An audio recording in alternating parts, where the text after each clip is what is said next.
Hello friends, मैं हूं सुदर्शन प्रकाश और आप देख रहे हैं यूट्यूब चैनल गुरु चकाचक। दोस्तों, सोसाइटी में मान सम्मान और रिस्पेक्ट कौन नहीं पाना चाहता। जब आप हायर स्टडी करके कुछ बड़ा करते हैं तो दूसरों की नज़र में आपका सम्मान भी बना रहता है। मैं बात कर रहा हूं पीएचडी की। इसका फुल फॉर्म होता है डॉक्टर ऑफ फिलॉसफी। यह एक डॉक्टर डिग्री है। जो स्टूडेंट पीएचडी का कोर्स पूरा कर लेते हैं तो उनके नाम के आगे डॉक्टर लग जाता है। इस कोर्स को करने के बाद आप लेक्चर प्रोफेसर भी बन सकते हैं। आपको बता दें कि अगर आप पीएचडी कोर्स करना चाहते हैं तो किसी एक सब्जेक्ट के बारे में अधिक से अधिक ज्ञान होना चाहिए। दोस्तों, इस वीडियो में पीएचडी से रिलेटेड सभी पॉइंट्स पर डिस्कस करूंगा। उसके पहले जान लीजिए कि इस वीडियो में आपको क्या क्या बताने वाला हूं। सबसे पहले पीएचडी क्या होता है, क्वालिफिकेशन क्या चाहिए, एज लिमिट क्या होगा, पीएचडी कैसे करें, पीएचडी कौन कौन से सब्जेक्ट से कर सकते हैं, पीएचडी की फ़ी कितनी होती है, पीएचडी करने के फ़ायदे क्या हैं, पीएचडी के बाद क्या करें, पीएचडी के बाद जॉब कौन सी होगी, सैलरी कितनी मिलती है। इतने सारे पॉइंट्स पे इस वीडियो में चर्चा करूंगा। दोस्तों, अगर आपने अभी तक इस चैनल को सब्सक्राइब नहीं किया है तो प्लीज़ कर लीजिए, साथ ही बेल आइकन पर प्रेस कर लीजिए ताकि नए वीडियो की नोटिफिकेशन तुरंत आपको मिल सके। साथ ही आप टेलीग्राम और इंस्टाग्राम दोनों पर हमें फॉलो कर सकते हैं। तो चलिए शुरू करते हैं। सबसे पहले जानते हैं पीएचडी क्या होता है। पीएचडी एक डॉक्टरल डिग्री होता है जिसमें आपको किसी एक विषय में स्टडी करना होता है।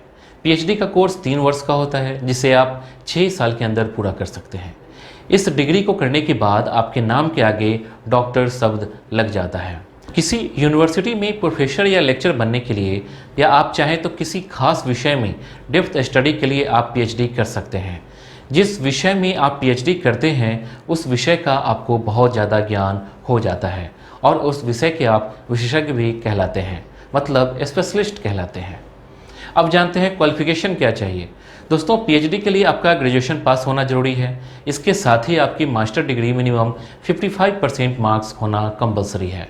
आप जिस विषय में पीएचडी करना चाहते हैं उसी विषय से आपका मास्टर डिग्री पूरा होना चाहिए। इसके साथ ही पीएचडी के लिए आपको नेट जेआरएफ एग्ज़ाम क्लियर करना जरूरी होता है। इस एग्ज़ाम में पास होने के बाद कॉलेज और विश्वविद्यालयों के एंट्रेंस एग्ज़ाम को पास करना होगा। पास करके आप कॉलेज और विश्वविद्यालयों से पीएचडी कर सकते हैं। ओके, अब जानते हैं एज लिमिट क्या होगा।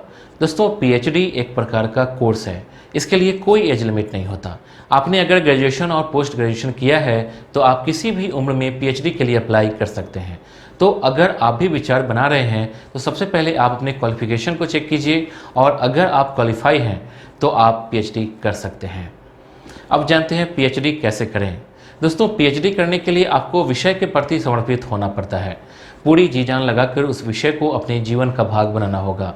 पीएचडी के लिए आपको 12th पास करने के बाद ग्रेजुएशन किसी भी स्ट्रीम से पास करनी होगी। उसके लिए आप किसी एक ऐसे सब्जेक्ट को चुनें जिसे आप अच्छे से समझते हों। उस विषय से आप पोस्ट ग्रेजुएशन करें। फिर उसके बाद आप नेट जेआरएफ का एग्ज़ाम पास कीजिए। फिर आपको कॉलेज या विश्वविद्यालय का एंट्रेंस एग्ज़ाम पास करना होगा।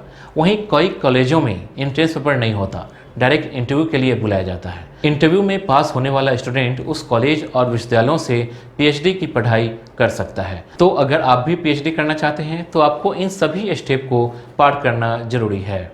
अब जानते हैं पीएचडी कौन कौन से सब्जेक्ट से कर सकते हैं। दोस्तों, पीएचडी करना है तो एक सब्जेक्ट चुनना होगा।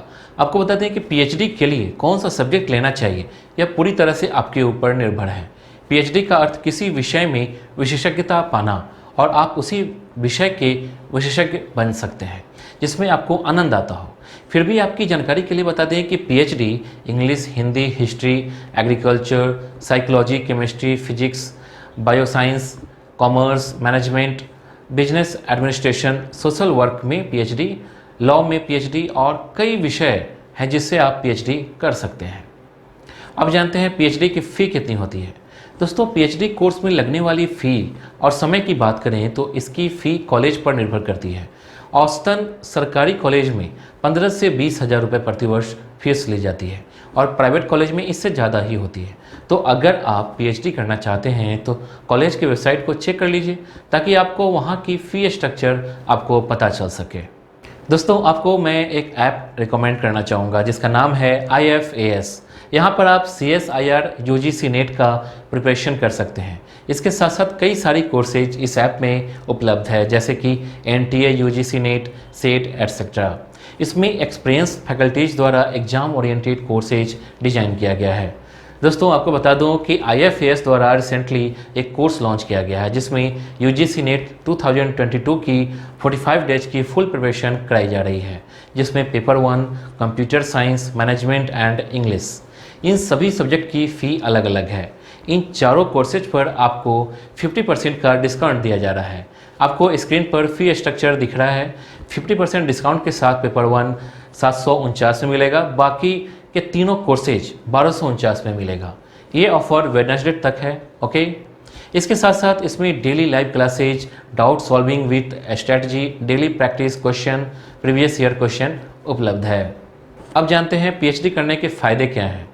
दोस्तों PhD करने के बाद कई फ़ायदे होते हैं। इसे करने पर आप अपने सब्जेक्ट के मास्टर बन जाते हैं। इसके साथ ही आप किसी भी कॉलेज में प्रोफेसर या लेक्चर के पद पर कार्य कर सकते हैं। यही नहीं, आप अपने नाम के आगे डॉक्टर भी लगा सकते हैं। इसके अलावा आपको अपने विषय के विशेषज्ञ के रूप में सोसाइटी में जाना जाने लगता है। अब जानते हैं PhD के बाद क्या करें। दोस्तों PhD करने के बाद बहुत सारे करियर ऑप्शन हैं, जिसमें आप अपना भविष्य बना सकते हैं। आप शिक्षा के क्षेत्र में करियर बना सकते हैं और प्रोफेसर के रूप में कार्य कर सकते हैं। डेवलपमेंट सेंटर्स तथा मेडिकल रिसर्च में भी काम कर सकते हैं। जैसे अगर आप केमिस्ट्री में PhD करते हैं तो आप chemical research centre and laboratories analyst में जॉब कर सकते हैं। और न्यूट्रिशन में PhD करके साइंटिफिक एडवाइज़र के क्षेत्र में काम किया जा सकता है।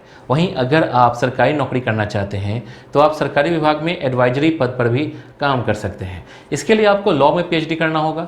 इन सब के अलावा और भी बहुत सारे क्षेत्र हैं जिसे आप अपने विषय के अनुसार चुन सकते हैं और जॉब कर सकते हैं। अब जानते हैं PhD के बाद जॉब कौन सी होगी। दोस्तों PhD के बाद आप एक कॉलेज और विश्वविद्यालय में प्रोफेसर बन सकते हैं। यही नहीं, आप किसी भी विभाग में एडवाइजरी पद पर भी काम कर सकते हैं। इन सब के अलावा आप किसी प्राइवेट कॉलेज और कोचिंग में अपना सब्जेक्ट के छात्रों को पढ़ाकर इनकम बना सकते हैं। अगर आप इन सभी में कोई एक नौकरी करते हैं तो आप एक अच्छा खासा पैसा कमा सकते हैं। अब जानते हैं सैलरी कितनी मिलती है। बात करें प्रोफेसर की शुरुआती सैलरी की तो 57,000 से लेकर 67,000 तक होती है। एसोसिएट प्रोफेसर की सैलरी 80,000 से 85,000 रुपये प्रति माह होती है। वहीं प्रोफेसर लेवल की एंट्री करने वाले व्यक्ति को 1 लाख रुपये प्रति माह से अधिक वेतन दिया जाता है। ऐसे में अगर आप PhD करने की सोच रहे हैं तो आपकी आगे की लाइफ काफ़ी अच्छी हो जाएगी, क्योंकि PhD करने के बाद मिलने वाली जॉब में सैलरी बहुत ही अच्छी होती है। दोस्तों इस वीडियो के लिए बस इतना ही। उम्मीद करता हूं कि आपको ये वीडियो पसंद आई होगी। आपको नेक्स्ट वीडियो किस टॉपिक पर चाहिए आप हमें कमेंट कर बता सकते हैं। वीडियो को लाइक और चैनल को सब्सक्राइब जरूर कीजिए। Thank you.